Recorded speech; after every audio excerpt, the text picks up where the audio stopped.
Bienvenue à toutes et à tous dans cette nouvelle session d'information sur EducTV à la une. En province éducationnelle du Nord Kivu 2, les enseignants de zones occupées sont appelés au calme. De mesures concrètes sont déjà engagées pour résoudre leur situation dans le cadre de contrôles en cours. Une mission dépêchée par le ministère de l'Éducation rassure. Le toilettage du fichier de paye suit son cours pour plus de transparence et d'équité.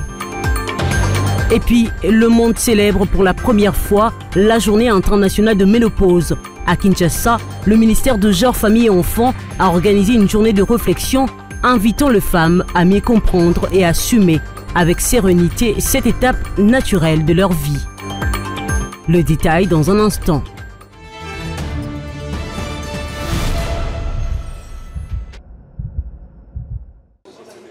Voici une semaine depuis que les missionnaires envoyés au Nord Kivu 2 par son Excellence Raissa Maloudinanga, ministre de l'EDUNC, sont en fonction. Leur mission du toilettage du fichier paye des enseignantes se poursuit très bien. Ils témoignent de la bonne collaboration avec les membres du comité provincial de l'EDUNC Nord Kivu 2 que chapeaute le prophète Norbert Bissimo Balekempaka. Sur 51 bureaux gestionnaires de l'axe Boutem, nous avons déjà contrôlé 41 bureaux gestionnaires. Sur 41 bureaux gestionnaires, nous avons à total le nombre des agents payés au nombre de 609 et le nombre des agents non payés contrôlés sont au nombre de 302. Notre contrôle se déroule très bien. Nous félicitons sincèrement le comité provincial du Nord Kivu 2 du fait que vous remarquez ensemble avec nous qu'ils sont en train de nous faciliter la tâche et ils ne dorment pas. Si nous travaillons jusqu'à 1 heure, les 3 membres du comité provincial sont avec nous. Et puis la sensibilisation, à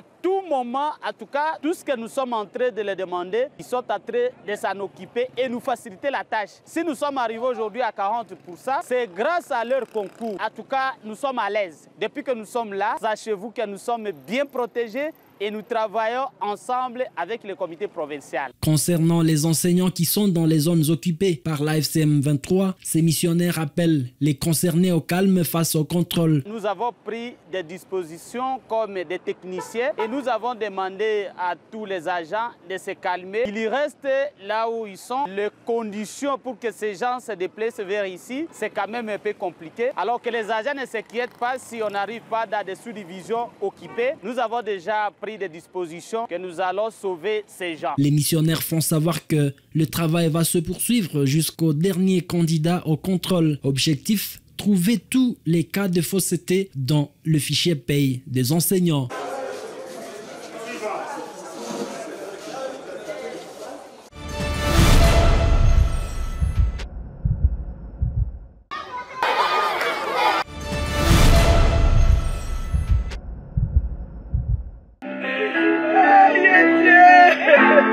La vie est une pièce de théâtre dont chacun joue son rôle. C'est avec une profonde tristesse que l'humanité a appris le décès tragique de la professeure Arlette Massamuna Luvumina, survenu le 3 octobre 2025 dans la ville-province de Kinshasa, suite à une courte maladie. Elle laisse derrière elle un héritage intellectuel et professionnel remarquable, ainsi qu'un vide immense dans le cœur de ses proches, collègues et étudiants. La professeure Arlette a marqué son époque en tant que pionnière dans le domaine de la communication sociale. Elle a été la première femme à obtenir un doctorat en communication sociale à l'Université catholique du Congo ICC en sigle. Un exploit qui a ouvert la voie à de nombreuses autres femmes dans ce domaine.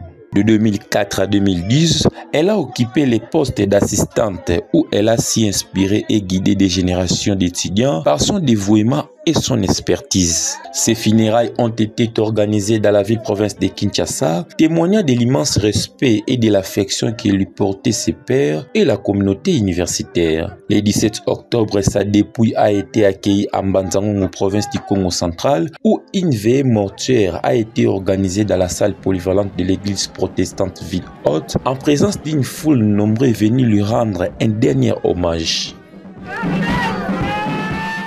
Levée du corps a eu lieu le samedi 18 octobre 2025 à la morgue d'Ntsonankulu, suivi d'un émouvant cortège jusqu'à la paroisse Sainte-Thérèse de l'Enfant Jésus, où l'oraison funèbre et la messe ont été organisées.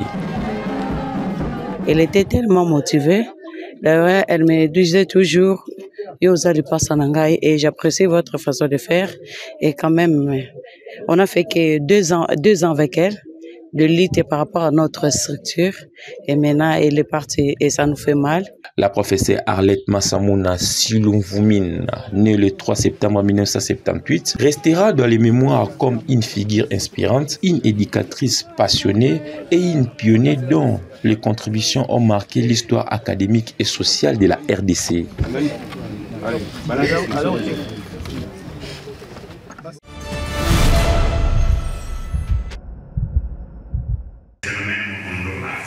Bientôt, les différents conflits intercommunautaires existants dans la province de Mai-Ndombe trouveront leurs solutions grâce à l'avènement du projet de stabilisation et relèvement de la province de Mai-Ndombe.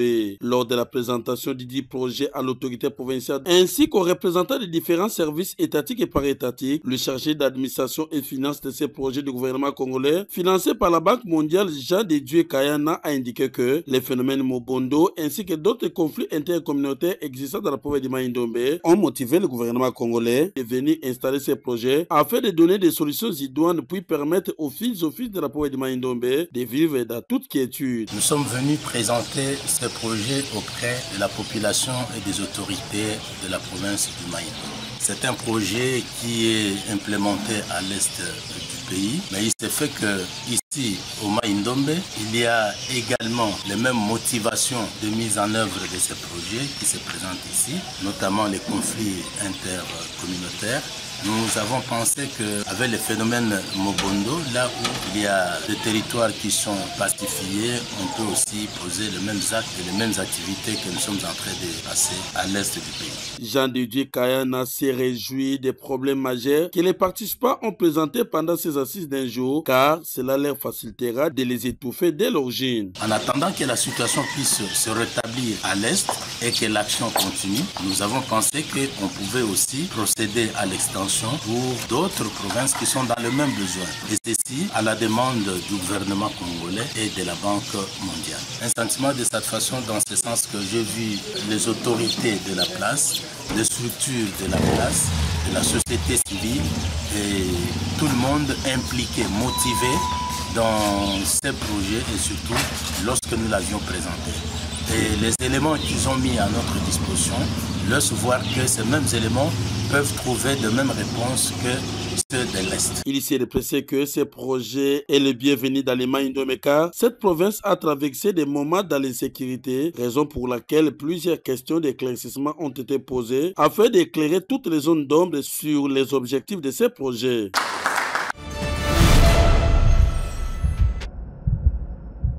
Je suis malade guéri d'Ebola. Déjà, la province du Kasaï enregistre les guéris de la maladie à virus Ebola résurgis dans la zone de santé de Boulapé, dans la province du Kasaï, en territoire de Moueka. C'est grâce à l'intervention du gouvernement provincial du Kasaï, engagé, déterminé à éradiquer avec ses partenaires naturels cette épidémie. Le gouverneur de la province du Kasaï, Maître Crispin Mukendi Boukassa, a dans une mission d'itinérance initiée la semaine passée, séjourné à Moueka pour palper du doigt l'évolution épidémiologique d'Ebola Boulapé. La population enthousiasmée a salué le séjour de l'autorité provinciale venu en ce moment critique où les populations de Luebo, Moueka, Ilebo et Dekese restent exposées. La situation évolue progressivement, comme l'a dit Maître Bazin Pembedia, le ministre provincial de la communication et porte-parole du gouvernement provincial du Kasaï. Le gouverneur est d'abord dans l'itinérance et aussi dans la sensibilisation de la population en ce qui concerne l'épidémie à virus Ebola. Le gouverneur a été très bien accueilli.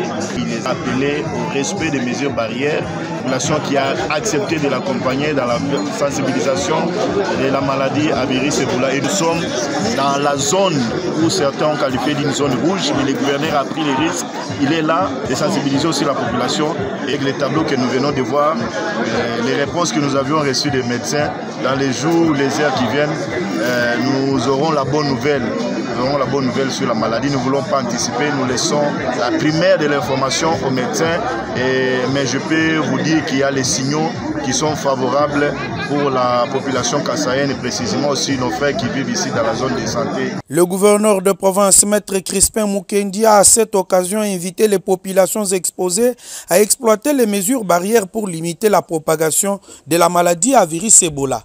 Déjà, à une vingtaine de jours, on ne compte plus les nouveaux cas de la maladie à virus Ebola dans la province du Kasaï.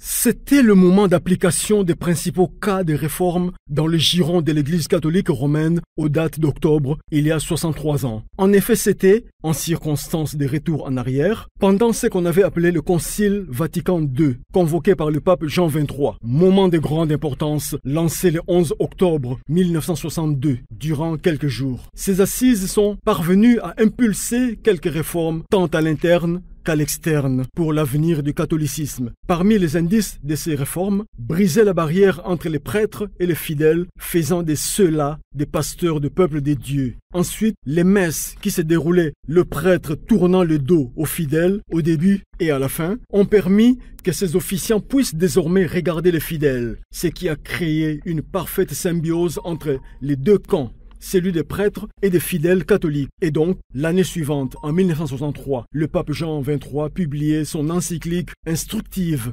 intitulée Pacem in Terris, paix à travers la terre, un appel à intérioriser à tout prix.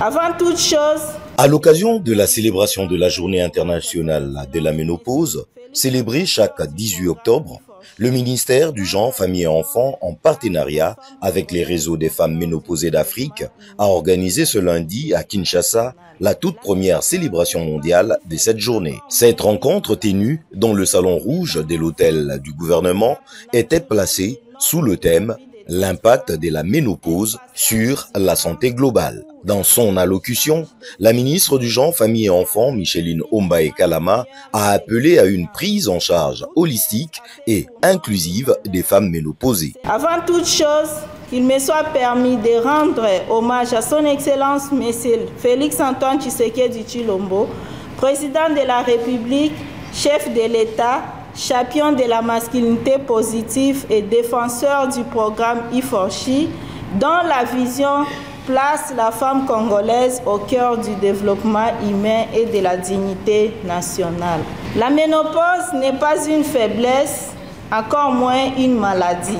C'est une métamorphose, une étape naturelle et noble de la vie de toute femme, un passage du temps où la beauté change de visage, mais non de valeur. C'est le printemps intérieur qui cède la place à l'été de la sagesse. Le temps où la femme ne perd pas sa féminité, mais la redéfinit dans la lumière de l'expérience. Mesdames et messieurs, en célébrant aujourd'hui cette première édition mondiale à Kinshasa, nous envoyons un message fort. La femme congolaise refuse désormais le silence.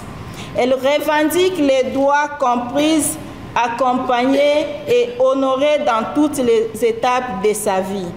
Que cette journée soit le symbole d'un nouveau départ, celui d'une société plus juste, plus bienveillante, où la femme, quel que soit son âge, demeure source de vie. Plusieurs panels de discussions et de témoignages des femmes ménopausées ont animé les débats durant la journée, enrichissant ainsi le dialogue autour de ces sujets essentiels pour le bien-être et la santé des femmes à travers le continent et les mondes.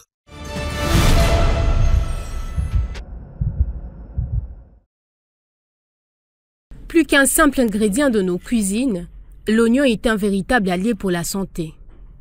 Issu de la famille des Aliacées, tout comme l'ail et le poireau, il se décline en plusieurs variétés, jaune, blanc ou rouge. Chacune avec sa saveur et son usage particulier. Cru ou cuit, l'oignon trouve sa place dans la plupart de nos plats du quotidien. Mais c'est cru qu'il révèle les mieux ses vertus. Riche en vitamine C et B6, en fibres et en antioxydants, il aide à renforcer le cœur, les os et les systèmes immunitaires. Dans la médecine traditionnelle, il est souvent utilisé pour calmer la toux et stimuler la digestion. Lorsqu'il est cuit, l'oignon devient plus doux, plus digeste et reste tout aussi bénéfique. La cuisson favorise l'assimilation de certains minéraux, notamment le potassium et les calcium, utile pour la santé cardiovasculaire et la régulation de la pression artérielle. Qu'il soit sauté, bouilli ou consommé cru dans une salade, l'oignon n'est pas qu'un simple ingrédient de saveur. C'est un aliment complet, nourrissant et accessible à tous, une preuve que la santé peut aussi se cultiver simplement dans nos assiettes.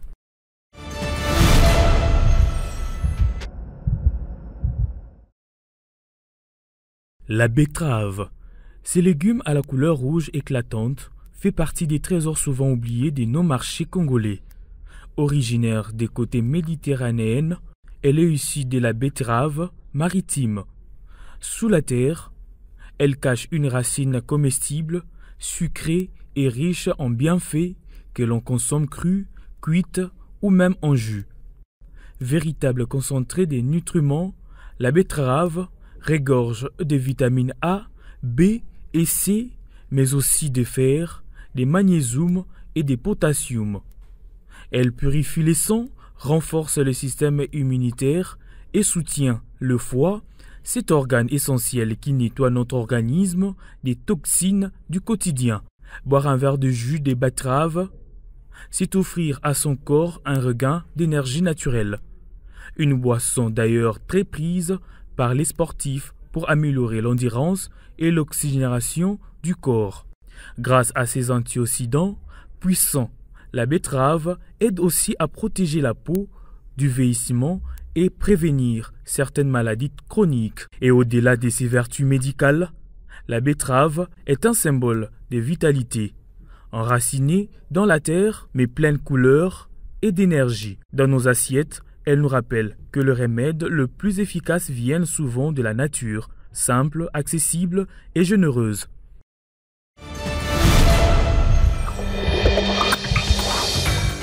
C'est la fin de cette édition. Merci de votre fidélité. Excellente suite de programmes sur EducTV.